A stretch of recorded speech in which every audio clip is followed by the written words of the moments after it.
എല്ലാ പ്രിയ സുഹൃത്തുക്കൾക്കും 2023 നടന്ന LDC നിലവാരത്തിലെ 24ാമത് ക്വസ്റ്റ്യൻ പേപ്പറിലേക്ക് സ്വാഗതം. നമ്മൾ 23 ക്വസ്റ്റ്യൻ പേപ്പർ എന്ത് ചെയ്തിട്ടുണ്ട്, കംപ്ലീറ്റ് ആക്കിയിട്ടുണ്ട്. ഇത് നമ്മൾ 24ാമത്തെ ക്വസ്റ്റ്യൻ പേപ്പറാണ് കേട്ടോ. LDC നിലവാരത്തിലെ 24ാമത്തെ ക്വസ്റ്റ്യൻ പേപ്പർ. ഓക്കെ, അപ്പോൾ നമ്മൾ പ്രീവിയസ് ക്വസ്റ്റ്യൻ പേപ്പർ ഡെയിലി എന്ത് ചെയ്യണം, ഒരു ക്വസ്റ്റ്യൻ പേപ്പർ നമ്മൾ വർക്ക്ഔട്ട് ചെയ്തേ പറ്റൂ. ഓക്കെ, ഒരു ടോപ്പിക് പഠിക്കുന്നത് നമ്മൾ ഒഴിവാക്കിയാലും നമ്മൾ എന്ത് ചെയ്യണം, ഒരു പ്രീവിയസ് ക്വസ്റ്റ്യൻ പേപ്പർ എന്തായാലും വർക്ക് ചെയ്തിരിക്കണം. അപ്പോൾ നമുക്ക് ക്ലാസ്സിലേക്ക് പോകാം കേട്ടോ. ഒന്നാമത്തെ ക്വസ്റ്റ്യൻ നോക്കിക്കേ. ബിൽ ഓഫ് റൈറ്റ്സ് എന്ന വിഖ്യാതമായ ഉടമ്പടിയിൽ ഒപ്പുവെച്ച ബ്രിട്ടീഷ് ഭരണാധികാരികൾ ആരെല്ലാം? ആരൊക്കെയാണ്? വില്യം മൂന്നാമനും മേരി രണ്ട്. എ ആണ് ഇവിടെ ആൻസർ. വില്യം മൂന്ന്, മേരി രണ്ടാമൻ. ബിൽ ഓഫ് റൈറ്റ്സ് എന്ന വിഖ്യാതമായ ഉടമ്പടിയിൽ ഒപ്പുവെച്ച ബ്രിട്ടീഷ് ഭരണാധികാരികളാണ്. രണ്ടാമത്തെ ക്വസ്റ്റ്യൻ.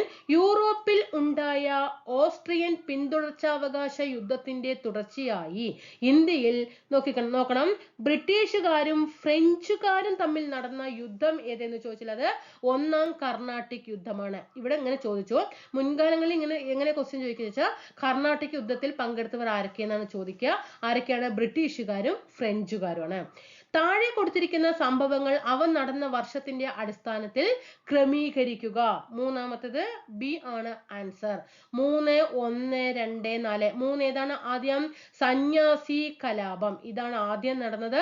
പിന്നെ വേലുത്തമ്പിയുടെ കലാപം 2. പിന്നെ മൂന്നാമത് ഏതാണ്?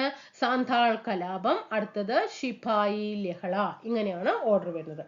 താഴെ കൊടുത്തിരിക്കുന്നവയിൽ ആയില്യം തിരുനാൾ മഹാരാജാവുമായി ബന്ധപ്പെട്ട പ്രസ്താവനകളിൽ ഇവിടെ ക്വസ്റ്റ്യൻ തെറ്റായത് ഏത് എന്നാണ് ചോദ്യം വരുന്നത്.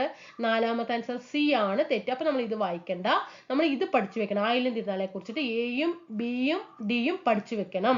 സെക്രട്ടേറിയറ്റ് മന്ദിരം പണി കഴിപ്പിച്ചത് ആരാണ്? ആയില്യം തിരുനാളാണ്. പുനലൂർ തൂക്കുപാലം നിർമ്മിച്ചത് ആയില്യം തിരുനാളാണ്. തിരുവനന്തപുരത്ത് ജനറൽ ആശുപത്രി സ്ഥാപിച്ചതും ആയില്യം തിരുനാൾ. അപ്പൊ തിരുവനന്തപുരത്ത് തന്നെയാണ് സെക്രട്ടേറിയറ്റ് മന്ദിരം പണി കഴിപ്പിച്ചതും ജനറൽ ആശുപത്രി പണി കഴിപ്പിച്ചതും പുനലൂർ തൂക്കുപാലം നിർമ്മിച്ചതും ഒക്കെ ആരാണ്? ആയില്യം തിരുനാൾ മഹാരാജാവാണ്. പങ്കെടുത്ത ഏക ഇന്ത്യൻ നേതാവ് BR അംബേദ്കർ. ഗാന്ധിജി ഏതിലായിരുന്നു? രണ്ടാമത്തെ വട്ടമേശ സമ്മേളനത്തിൽ അല്ലെ. ഇനി ഐക്യരാഷ്ട്രസഭയുടെ ഇപ്പോഴത്തെ സെക്രട്ടറി ജനറൽ, UN ഇപ്പോഴത്തെ സെക്രട്ടറി ജനറൽ ആരെയെന്ന് ചോദ്യം. ആന്റോണിയോ ഗുട്ടറൻസ്. പിന്നെ ഇതിൽ ചോദ്യം വരാറുണ്ട് വേറെ, ആന്റോണിയോ ഗുട്ടറൻസ് ഏത് രാജ്യക്കാരനാണ് എന്ന് ചോദിക്കാറുണ്ട്. പോർച്ചുഗീസുകാരനാണ് കേട്ടോ, പോർച്ചുഗീസുകാരാണ്. നിഫെ എന്ന പേരിൽ അറിയപ്പെടുന്ന ഭൂമിയുടെ പാളി ഏതാണ്? അകക്കാമ്പ്. വിമാനങ്ങളുടെ സഞ്ചാരത്തിന് ഏറ്റവും അനുയോജ്യമായ അന്തരീക്ഷ പാളി, വിമാനങ്ങളുടെ സഞ്ചാരത്തിന് ഏതാണ്? സ്ട്രാറ്റോസ്ഫിയർ. കബനി പോഷക നദിയായിട്ടുള്ള ഉപനീപീയ നദി ഏതാണ്? കബനി ഏത് നദിയുടെ പോഷക നദിയാണ്? കാവേരിയുടേതാണ് അല്ലെ. കാവേരിയുടെ പോഷക നദികൾ ഏതൊക്കെയാണ്? കബനി, ഭവാനി, പാമ്പ. ഈ 3 നദികളാണ് കാവേരിയുടെ പോഷക നദികൾ. ഇന്ത്യയിൽ ഏറ്റവും പടിഞ്ഞാറുള്ള തുറമുഖം ഏതായിരിക്കും? ഏറ്റവും പടിഞ്ഞാറുള്ള തുറമുഖം സിലെ കാണ്ടില. കാണ്ടില എവിടെയാണ്? ഗുജറാത്തിലാണ്. നമ്മുടെ പടിഞ്ഞാറുള്ള സംസ്ഥാനം ഏതെന്ന് ചോദിച്ചാൽ നമ്മൾ ഗുജറാത്ത് എന്നല്ലേ പറയാം. അപ്പൊ ഏറ്റവും പടിഞ്ഞാറുള്ള തുറമുഖം കാണ്ടിലയാണ്. ഗംഗാ നദിയുടെ ചതുപ്പ് ഡെൽറ്റ പ്രദേശത്ത് സ്ഥിതി ചെയ്യുന്ന ബയോസ്ഫിയർ റിസർവ് ഏതാണ്? സുന്ദർബൻസ്. ഇന്ത്യ ഏറ്റവും കൂടുതൽ ഇറക്കുമതി ചെയ്യുന്ന സാധനം ഏതാണ്? പെട്രോളിയമാണ്.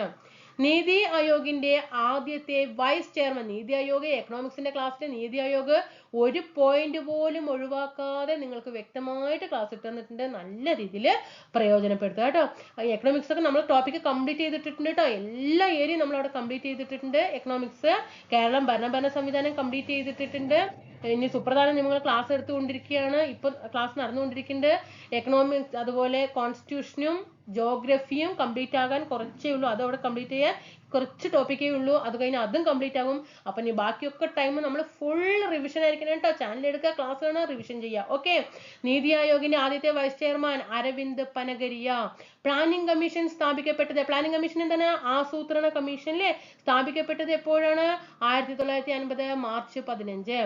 ആഗോളവൽക്കരണം ത്വരിതപ്പെടുത്തുന്ന സംഘടന ഏതാണ്? അത് WTO ആണ് കേട്ടോ, വേൾഡ് ട്രേഡ് ഓർഗനൈസേഷൻ. ലോക വ്യാപാര സംഘടനയാണ് ആഗോളവൽക്കരണം ത്വരിതപ്പെടുത്തുന്ന. അമൃത അമൃതകാലം എന്ന പദം ഏതുമായി ബന്ധപ്പെട്ടിരിക്കുന്നു? ഇത് ഒരുപാട് ഈ 2023 നടന്നിട്ടുള്ള എക്സാമുകളിൽ എല്ലാം, അതായത് 2023 ഫെബ്രുവരിയിൽ കേന്ദ്ര ബജറ്റ് അവതരിപ്പിച്ചതിന് ശേഷം നടന്ന എല്ലാ എക്സാമുകളിലും എന്ത് ചെയ്തിട്ടുണ്ട്? ബജറ്റുമായിട്ട് വന്നിട്ടുണ്ട്. ഇനിയിപ്പോ നമ്മള് 2024 ബജറ്റ് നന്നായിട്ട് പഠിക്കണം കേട്ടോ. അതിൽ എന്തൊക്കെയാണ് സവിശേഷതകൾ ഉള്ളത് അത് നമുക്ക് എന്ത് ചെയ്യും? ഇനി അടുത്ത എക്സാമുകൾക്ക് അതിൽ നിന്ന് ക്വസ്റ്റ്യൻ വരും. അപ്പൊ ബജറ്റ് 2023-24 അമൃതകാലം എന്ന പദം. എന്താണ് അമൃതകാലം? ഒരു 7 പദ്ധതികൾ, സപ്തഹർഷി എന്ന പേരിൽ എന്ത് ചെയ്തിട്ടുണ്ടായിരുന്നു? കേന്ദ്ര സർക്കാർ 7 പദ്ധതികൾ കൊണ്ടുവന്നിട്ടുണ്ട്. അതിലാണ് എന്ത് പറയുന്നത്? ഈ അമൃതകാലം പദ്ധതിയൊക്കെ ഉൾപ്പെടുത്തിയിരിക്കുന്നത്. കാർവേ കമ്മിറ്റി ഇന്ത്യയിലെ ഏത് മേഖലയുമായി ചേർന്നു? ഇത് +1 +2 എക്കണോമിക്സിൽ കിടക്കുന്ന ഏരിയ ആണ്. ഓക്കെ, ഏതാണ് കാർവേ കമ്മിറ്റി? ചെറുകിട വ്യവസായം. നീല വിപ്ലവം ഏത് മേഖലയിൽ പെടുന്നതാണ്? 18 മത്സ്യബന്ധനം. ഇനി ചേരുംപടി ചേർക്കുക. ഇന്ത്യൻ ഭരണഘടനയിലെ അവകാശങ്ങൾ ഇതില് ഏതൊക്കെയാണെന്ന് നോക്കുക. സ്ഥാനപ്പേരുകൾ നിർത്തലാക്കൽ. ഓക്കെ, രണ്ടാമത്തെ നോക്കിക്കേ. നമ്മൾ ഇങ്ങനെ ചെയ്യുമ്പോൾ ഏറ്റവും അധികം അറിയാവുന്ന ഓപ്ഷൻ എടുക്കാം. ഇപ്പൊ നമുക്ക് അവസര സമത്വം അറിയാം അല്ലെ? അവസര സമത്വം ഏതാണ്? വകുപ്പ് 16 ആണ് അല്ലെ? അപ്പൊ രണ്ടാമത്തെ ആൻസർ ഡി വരണം. രണ്ടാമത്തെ ആൻസർ ഡി വരുന്നത് ഇതിൽ ഏതാ നോക്കിക്കേ. കണ്ടോ, രണ്ടാമത്തെ ആൻസർ ഡി വരുന്നത് ഇത് മാത്രമേ ഉള്ളൂ അല്ലെ? അപ്പൊ നമുക്ക് പിന്നെ വേറെ ഏതെങ്കിലും ഓപ്ഷൻ നോക്കേണ്ട ആവശ്യമുണ്ടോ? ഇല്ല. അപ്പൊ നമുക്ക് ബി തന്നെ പെട്ടെന്ന് നമുക്ക് എത്താൻ കഴിയും. നോക്കിക്കണം. സ്ഥാനപ്പേരുകൾ നിർത്തലാക്കൽ ഭരണഘടനയിൽ ഏതിലാണ് പ്രതിപാദിക്കുന്നത്? ബി, വകുപ്പ് 18 അവസര സമത്വം വകുപ്പ് 16 തൊട്ടുകൂടായ്മ നിരോധനം വകുപ്പ് 17 മഹാത്മാഗാന്ധി കി ജയ് എന്ന മുദ്രാവാക്യത്തോടെ പാസാക്കിയതല്ലേ വകുപ്പ് 17 എന്ന് പറയുന്നത്. നിയമത്തിന് മുന്നിൽ സമത്വം വകുപ്പ് 14. പൗരന്മാർക്ക് ഭാരതത്തിന്റെ ഭൂപ്രദേശം ഒട്ടാകെ ഏകരൂപമായ ഒരു സിവിൽ നിയമ സംഹിത സംപ്രാപ്തമാക്കുവാൻ രാഷ്ട്രം യത്നിക്കേണ്ടതാണ്. ഭരണഘടനയുടെ ഏതു ഭാഗത്താണ് ഈ പ്രസ്താവന ഉൾക്കൊണ്ടിരിക്കുന്നത്? 20ാമത്തെ ആൻസർ സി, മാർഗ നിർദ്ദേശക തത്വങ്ങളിലാണ്. 21 മൗലിക കടമകളുമായി ബന്ധപ്പെട്ട ശരിയായ പ്രസ്താവന അല്ലെങ്കിൽ പ്രസ്താവനകൾ ഏവ? 21ാമത്തെ സി ആണ് കേട്ടോ. 1, 2, 3, 4 ശരിയാണ്. 42ാം ഭരണഘടനാ ഭേദഗതിയിലൂടെ നിലവിൽ വന്നു. ഇന്ത്യയുടേത് റഷ്യൻ മാതൃകയിലുള്ളതാണ്. 11 മൗലിക കടമകൾ നമ്മുടെ ഭരണഘടനയിൽ ഉണ്ട്. 6 മുതൽ 14 വയസ്സ് വരെയുള്ള കുട്ടികളെ സ്കൂളിൽ അയക്കേണ്ടത് രക്ഷിതാക്കളുടെ കടമയാണ്. ഇതൊക്കെ മൗലിക കടമകളുമായി ബന്ധപ്പെട്ട ശരിയായിട്ടുള്ള പ്രസ്താവനയാണ്. ഇന്ത്യൻ രാഷ്ട്രപതിയുമായി ബന്ധപ്പെട്ട പ്രസ്താവനകളിൽ ഇവിടെ തെറ്റായിട്ടുള്ള പ്രസ്താവന ഏവ എന്നാണ് ചോദിച്ചിരിക്കുന്നത്. 22ാമത്തെ എ ആണ്. ഇത് 2ഉം തെറ്റാണ്, 3ഉം തെറ്റാണ്, 4ഉം തെറ്റാണ്. ഇവിടെ ശരിയായിട്ടുള്ള ഏക പ്രസ്താവന രാഷ്ട്രപതിയുടെ കാലാവധി അവസാനിച്ചാൽ, ഇപ്പൊ 5 വർഷമാണല്ലേ രാഷ്ട്രപതിയുടെ കാലാവധി എന്ന് പറയുന്നത്. ഇപ്പൊ കാലാവധി അവസാനിച്ച് പുതിയ രാഷ്ട്രപതിയെ തെരഞ്ഞെടുക്കുന്നത് വരെ എന്ത് ചെയ്യാം? അദ്ദേഹത്തിന്റെ പിൻഗാമിയായിട്ട് ഉദ്യോഗത്തിൽ അദ്ദേഹത്തിന് തുടരാവുന്നതാണ്. ഓക്കെ, പുതിയ ആള് ചാർജ് എടുക്കുന്നത് വരെ എന്ത് ചെയ്യാം? രാഷ്ട്രപതിക്ക്, പഴയ രാഷ്ട്രപതിക്ക് എന്ത് ചെയ്യാം? അധികാരം ഉപയോഗിക്കാം. പിന്നെ നോക്കിക്കേ, രാഷ്ട്രപതിയുടെ സത്യപ്രതിജ്ഞ സുപ്രീം കോടതി ചീഫ് ജസ്റ്റിസിന്റെ അഭാവത്തിൽ ഉപരാഷ്ട്രപതിക്ക് മുമ്പാകെയൊന്നും രാഷ്ട്രപതിക്ക് സത്യപ്രതിജ്ഞ ചെയ്യാൻ കഴിയില്ല. ആകെ സത്യപ്രതിജ്ഞ ചെയ്യാൻ കഴിയുന്ന ഏക വ്യക്തി ആരാണ്? സുപ്രീം കോടതി ചീഫ് ജസ്റ്റിസിന്റെ മുൻപിൽ തന്നെയാണ് രാഷ്ട്രപതിക്ക് സത്യപ്രതിജ്ഞ ചെയ്യാൻ അധികാരമുള്ളത്. ഓക്കെ, ഭരണഘടനയുടെ 91ാം ഭേദഗതിയുമായി ബന്ധപ്പെട്ട ശരിയായ പ്രസ്താവനകൾ ഏവ? 23ാമത്തെ ആൻസർ ഡി ആണ്. 91ാം ഭേദഗതിയുമായിട്ട് ബന്ധപ്പെട്ട് 1ഉം 2ഉം 3ഉം 4ഉം ശരിയാണ്. എന്തൊക്കെയാണ്?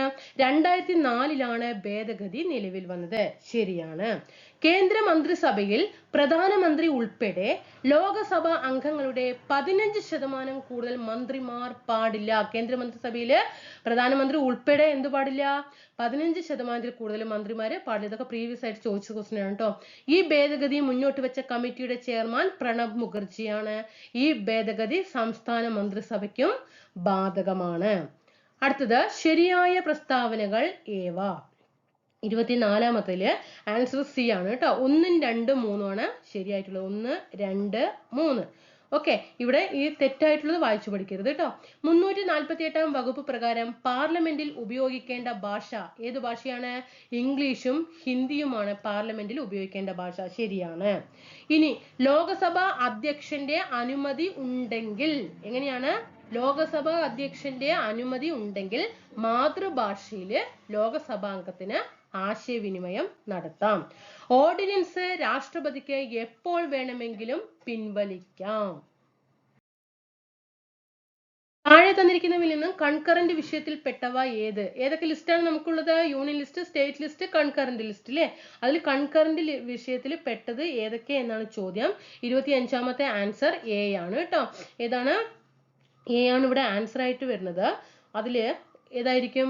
ട്രേഡ് യൂണിയനുകൾ മാത്രം. ഏതാണ്? ട്രേഡ് യൂണിയനുകൾ മാത്രമാണ് ഏതിൽ വരുന്നത്? കൺകറന്റ് വിഷയത്തിൽ പെടുന്നത്. കേരള പഞ്ചായത്തി രാജ് ആക്ട് നിലവിൽ വന്നത് എപ്പോഴാണ്? കേരള പഞ്ചായത്തി രാജ് ആക്ട് നിലവിൽ വന്നത് എപ്പോഴാണ്? 26ാമത്തെ ബി ആണ്. 1962. ഇതൊക്കെ ഒരുപാട് പ്രാവശ്യം ചോദിച്ചാണ്. 1962 എപ്പോഴാണ്? ജനുവരി 1 കേട്ടോ. വൃദ്ധസദനങ്ങളിലെ താമസക്കാരുടെ ആരോഗ്യ പരിരക്ഷയ്ക്കായി 2014-15 നടപ്പിലാക്കിയ ആയുർവേദ ചികിത്സാ പദ്ധതി ഏതാണ്? 27ാമത്തെ ഡി ആണ്, വയോ അമൃതം പദ്ധതി. കേരള സംസ്ഥാന തെരഞ്ഞെടുപ്പ് കമ്മീഷനുമായി ബന്ധപ്പെട്ട് ഇവിടെ ശ്രദ്ധിക്കണം, തെറ്റായ പ്രസ്താവന ഏവ. തെറ്റായതാണോ ശരിയായതാണോ എന്നുള്ളത് വായിക്കണം. ആദ്യം അണ്ടർലൈൻ ചെയ്യേണ്ടത് കേട്ടോ. 28ാമത്തെ ആൻസർ ബി ആണ്, 2 ആണ് കേട്ടോ. ഇതിൽ തെറ്റായിട്ടുള്ളത് 2 തെറ്റാണ്. അപ്പൊ നോക്കിക്കേ, സംസ്ഥാന തെരഞ്ഞെടുപ്പ് കമ്മീഷനായിട്ട് നമ്മൾ എന്തൊക്കെ പഠിക്കണം? 1 പഠിക്കണം, 3 പഠിക്കണം, 4 പഠിക്കണം. നിലവിൽ വന്നത് 1993 ഡിസംബർ 3-നാണ്. തദ്ദേശ സ്വയംഭരണ സ്ഥാപനങ്ങളിലേക്ക് തെരഞ്ഞെടുപ്പ് നടത്തുന്നത് ആരാണ്? സംസ്ഥാന തെരഞ്ഞെടുപ്പ് കമ്മീഷനാണ്. എ ഷാജഹാൻ ആണ് ഇപ്പൊ കേരളത്തിലെ മുഖ്യ തെരഞ്ഞെടുപ്പ് കമ്മീഷൻ. മനസ്സിലായല്ലോ?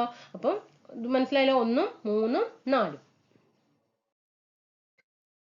മാതാപിതാക്കൾ 2 പേരും അഥവാ ഒരാളോ മരണപ്പെട്ട് സാമ്പത്തിക പരാധീനത അനുഭവിക്കുന്ന കുടുംബങ്ങളിലെ കുട്ടികൾക്ക് സ്വഭവനങ്ങളിൽ അല്ലെങ്കിൽ ബന്ധുഭവനങ്ങളിൽ താമസിച്ച് വിദ്യാഭ്യാസം ചെയ്യാൻ പ്രതിമാസം ധനസഹായം നൽകുന്ന പദ്ധതി ഏതാണ്? ഏതാണ്? സ്നേഹപൂർവം പദ്ധതി. ഇനി ചേരുംപടി ചേർക്കുക. കേരളത്തിലെ മന്ത്രിമാരും വകുപ്പുകളും എന്ത് ചെയ്യാൻ പറഞ്ഞിരിക്കുകയാണ്? ചേരുംപടി ചേർക്കാൻ പറഞ്ഞിരിക്കുകയാണ്. 30ാമത്തെ ആൻസർ ഏതാണ്? ബി ആണ് കേട്ടോ. ബി ആണ്.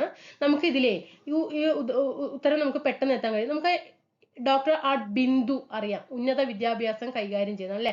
ഇത് 3 നമുക്ക് ഇതിൽ ഇത്തിരി കുറച്ച് നമുക്ക് പെട്ടെന്ന് എത്താൻ ബുദ്ധിമുട്ടാണെങ്കിലും ഡോക്ടർ ആർ ബിന്ദു അറിയാം നമുക്ക് ഉന്നത വിദ്യാഭ്യാസം കൈകാര്യം ചെയ്യാനാണ്. അപ്പൊ 4ാമത്തെ ഓപ്ഷൻ എന്തായാലും ബി വരണം. നോക്കിക്കേ, ഇവിടെ 4ാമത്തെ ഓപ്ഷൻ ഇവിടെ എ ഇല്ല. അപ്പൊ ഇതല്ല എന്നുള്ളത് അറിയും. 4ാമത്തെ ഡി ആണ് വന്നിരിക്കുന്നത്. അതല്ല, ഇതും അല്ല. ഒരൊറ്റ ഓപ്ഷനേ ഉള്ളൂ അല്ലെ 4ാമത്തെ ആൻസർ ബി എന്നുള്ളത്. ഡോക്ടർ ആർ ബിന്ദു ഉന്നത വിദ്യാഭ്യാസം കൈകാര്യം ചെയ്യുന്നു. അങ്ങനെയാണെങ്കിൽ എന്താ നമുക്കിവിടെ റോഷി അഗസ്റ്റിനോ, കെ കൃഷ്ണൻകുട്ടി, വി അബ്ദുൾ റഹ്മാൻ ഇവരൊന്നും നമുക്ക് വകുപ്പ് നോക്കേണ്ട ആവശ്യമില്ല അല്ലെ. വേഗം ചെയ്യാം ആൻസർ. നമുക്ക് ടൈം മെയിൻറ്റെയിൻ ചെയ്യണം അല്ലേ, എന്നാലേ നമുക്ക് ഫുള്ള് നമുക്ക് എന്താണ് എല്ലാ ക്വസ്റ്റിനും അറ്റൻഡ് ചെയ്യാൻ പറ്റുള്ളൂ. അതിനാണ് നമ്മൾ പറയുന്നത് ഒരു സ്റ്റേറ്റ്മെന്റ് ക്വസ്റ്റ്യൻ വരുമ്പോൾ എങ്ങനെ എലിമിനേഷനിലൂടെ പെട്ടെന്ന് ആൻസറിലേക്ക് എത്താന്നുള്ളത്. നമ്മൾ 24ാമത്തെ ക്വസ്റ്റ്യൻ പേപ്പറാണ്. എല്ലാ ക്വസ്റ്റ്യൻ പേപ്പറും ഞാൻ പറഞ്ഞിട്ടുള്ളത് എങ്ങനെയാണ് എലിമിനേഷൻ മെത്തേഡിലൂടെ പെട്ടെന്ന് എന്ത് ചെയ്യുക ആൻസർ എടുക്കാൻ പറ്റുക എന്നുള്ളത്. ജമ്മു കാശ്മീരുമായി ബന്ധപ്പെട്ട ശരിയായ പ്രസ്താവനകൾ ഏവ? 31 ആൻസർ സി ആണ് കേട്ടോ. ഇതെല്ലാം ജമ്മു കാശ്മീരുമായി ബന്ധപ്പെട്ട് ശരിയായിട്ടുള്ള പ്രസ്താവനയാണ്. അപ്പൊ 4 എണ്ണം വ്യക്തമായിരിക്കണം. അറിയില്ലെങ്കിൽ ജമ്മു കാശ്മീരിന് ഷോർട്ട് ആക്കിയിട്ട് ഞാൻ എന്നും പറയാറുണ്ട്, ഒരു പ്രീവിയസ് ക്വസ്റ്റ്യൻ പഠിക്കുമ്പോൾ അറിയാത്ത ക്വസ്റ്റ്യൻസിന്റെ അനുബന്ധ ഫാക്ടുകൾ പഠിച്ച് നിങ്ങൾ മാറ്റണം. ഓക്കെ, അല്ലാതെ ഞാൻ ഇവിടെ ഒരു ക്വസ്റ്റ്യൻ പേപ്പർ ഇട്ടു അതിന്റെ ഒപ്പം ആൻസർ ചെയ്ത് പോയി അതിലെ അങ്ങനെയല്ല പ്രീവിയസ് ക്വസ്റ്റ്യൻ പേപ്പർ വർക്ക്ഔട്ട് ചെയ്യാന്ന് പറയുന്നത്. ഇപ്പൊ ജമ്മു കാശ്മീർ ഈ 4 പോയിന്റ് നിങ്ങൾ അറിയില്ലെങ്കിൽ ജമ്മു കാശ്മീരിന് ഹെഡിങ് കൊടുക്കണം.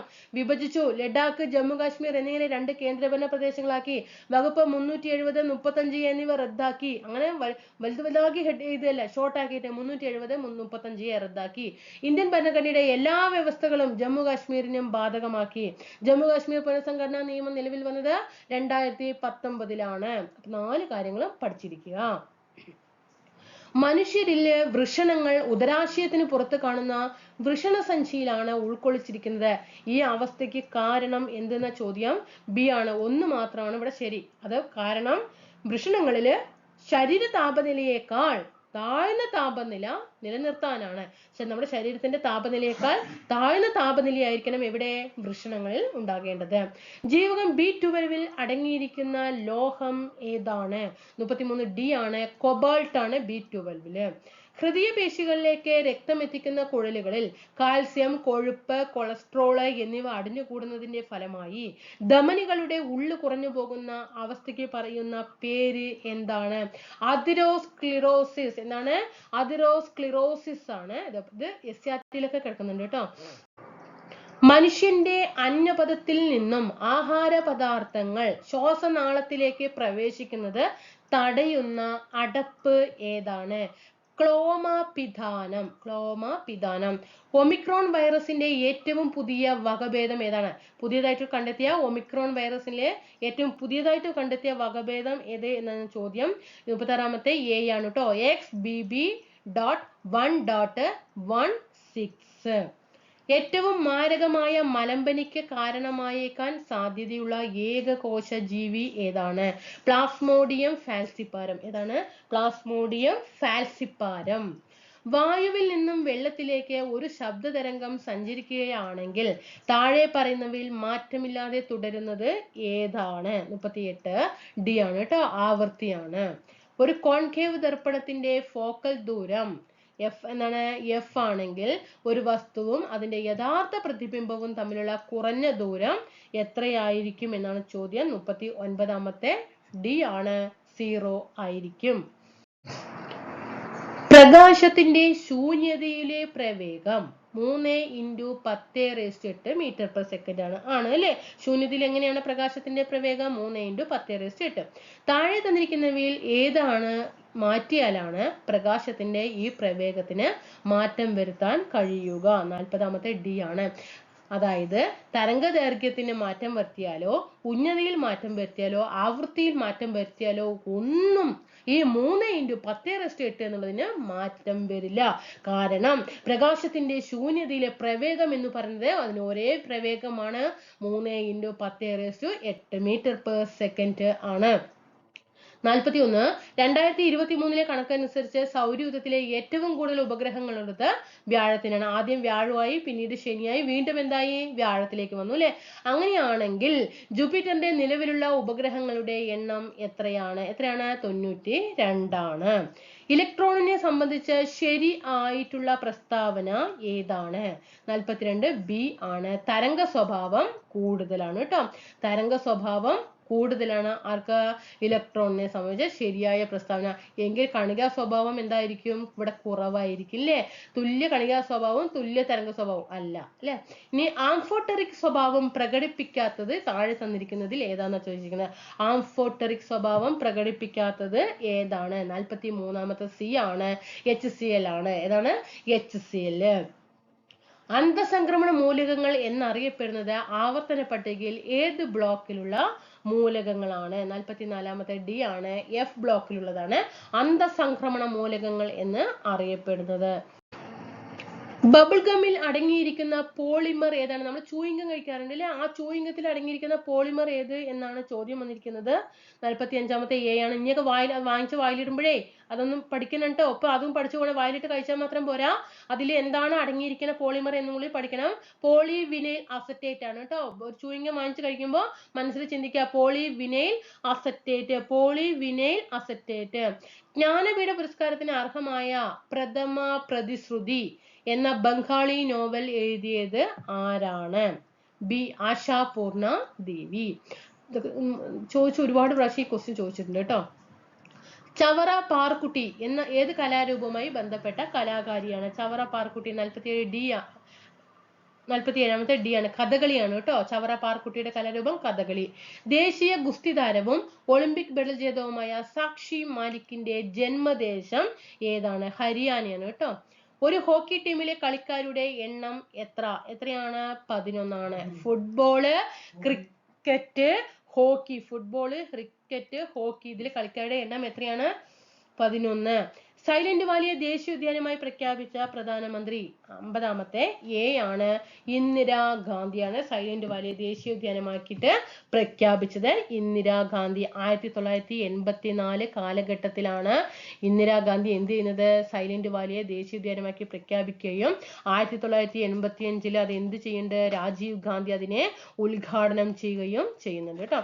അപ്പൊ തീർച്ചയായിട്ടും ക്ലാസ്സുകൾ പ്രയോജനപ്പെടുത്തുക. സബ്സ്ക്രൈബ് ചെയ്യാതെ കാണുന്നുണ്ടെങ്കിൽ ഒന്ന് സബ്സ്ക്രൈബ് ചെയ്ത് ആ ബെൽ ബട്ടൺ കൂടി ഒന്ന് ഇനേബിൾ ചെയ്തിടണം കേട്ടോ, എങ്കിലേ നോട്ടിഫിക്കേഷൻ കറക്റ്റ് ആയിട്ട് ലഭിക്കുള്ളൂ. നമ്മുടെ ടെലിഗ്രാം ഗ്രൂപ്പിന്റെ ലിങ്കിൽ കൂടിയിട്ടൊന്ന് ജോയിൻ ചെയ്യുക. തീർച്ചയായിട്ടും ക്ലാസ്സിനെ കുറിച്ചുള്ള അഭിപ്രായം കമന്റ് രൂപത്തിലൊന്ന് അഭിപ്രായം രേഖപ്പെടുത്തണേ. എന്തെങ്കിലും മാറ്റം വരുത്തണമെങ്കിൽ അതിൽ മാറ്റം വരുത്താം, അതിന് വേണ്ടിയിട്ടാണ്. ഓക്കെ, അപ്പൊ എല്ലാവർക്കും അടുത്ത ക്ലാസ്സിൽ വീണ്ടും കാണാം. Thank you.